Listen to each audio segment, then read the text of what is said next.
le cas actuellement de la guerre d'agression de rebelles M23 soutenue par le Rwanda. Une guerre qui, malheureusement, n'est pas sans conséquences fâcheuses, impactant ainsi plusieurs secteurs de la vie communautaire en RDC. Dans ce théâtre rwandais, exécuté par le M23 avec comme metteur en scène quelques pays occidentaux, les entreprises étatiques ne sont pas épargnées.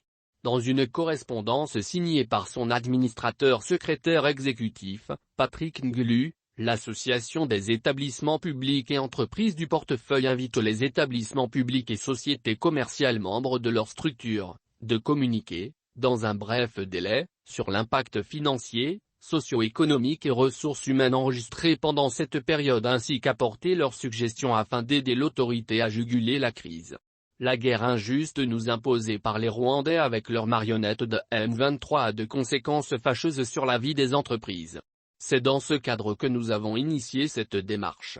Il y a eu de pertes en vie humaine des travailleurs qualifiés pour lesquels les entreprises ont énormément investi pour leur formation, des conséquences financières et aussi des conséquences sur les patrimoines de l'État, a laissé entendre Patrick Ngulu, administrateur secrétaire exécutif de l'ANEP. À noter que cette guerre injuste est une guerre de trop pour la RDC en général et la population de l'Est du pays en particulier car longtemps meurtrie. Signalons que cette démarche de l'ANEP s'inscrit dans le cadre des évaluations envisagées par le gouvernement de la République sur la conséquence de cette guerre d'agression.